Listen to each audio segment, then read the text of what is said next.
Mata Tripta Ji, hearing this, looked at her two jewels with a loving smile. This was not just a naming ceremony, but an unspoken prophecy. Nike and Nanak's love would be a model for ages to come. Throughout the town of Talwandi, the fragrance of sweets filled the air, and a wave of joy surged. The streets echoed with the laughter of children, but there was a sense of something extraordinary. The arrival of sadhus was increasing. From far and wide, Malvis, fakirs, and sadhus were coming, each eager to catch a glimpse. The birth had just occurred, but little did anyone know that this was the Guru who would show the world the way.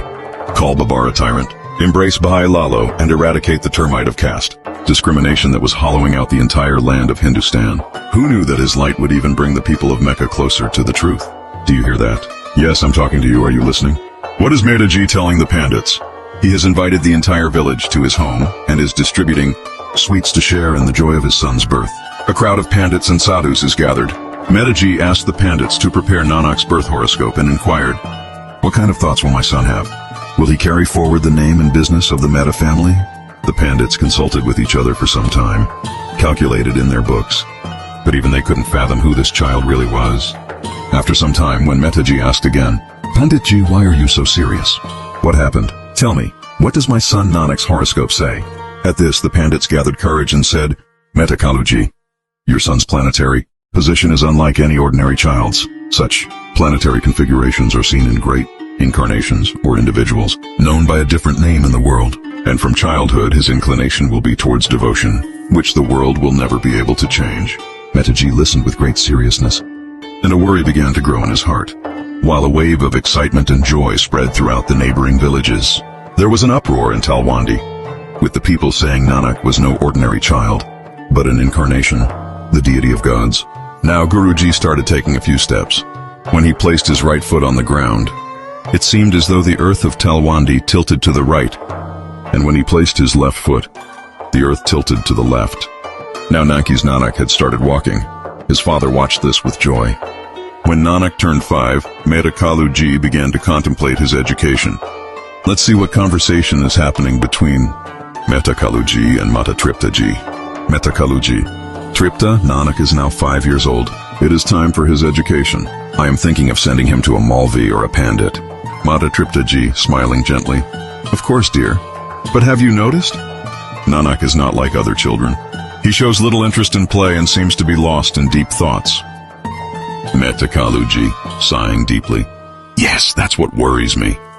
He doesn't play mischief like the other children, nor does he pay much attention to worldly matters. I want him to study and carry forward our name and business.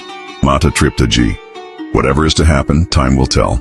But you should send him wherever you think is best. Mehta Kalu Ji: All right, from tomorrow, Nanak will go to the Malvi. Let's see if he pays attention to his studies. I don't know what's happening in Talwandi today. People are talking a lot about Nanak. Every street and every courtyard is buzzing with Nanak's name. Some are astonished, some are happy, and some are worried. Even Mehta Kalu Ji is troubled, deep in thought. What has happened that the whole village is talking about his son? Now, daily discussions of Nanak have become common in Talwandi. Let's see what happened that made the entire village talk about Nanak. It is a quiet afternoon with a soft breeze. Some children are rushing towards the madrasa. Meanwhile, a small child, completely still, is lost in his own world, standing at the entrance of the madrasa. This is the same child, Guru Nanak. The Malvi looks at him closely. The other children have opened their books, but this child is lost in thought. The Malvi gently asks, "Son, don't you want to study?" Nanak looks at him with calm eyes and says, "Malvi Ji, I want to read what is not in the books, what is written in God's heart." The Malvi is taken aback, and the other children look at Nanak with astonishment.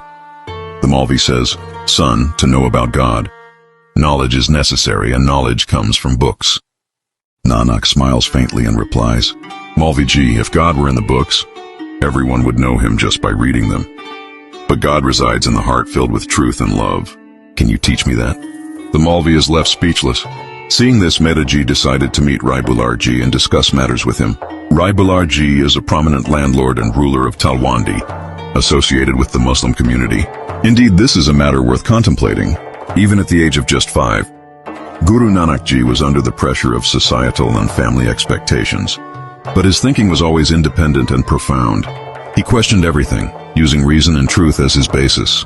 without any fear or hesitation. His nature was not to accept anything without careful consideration.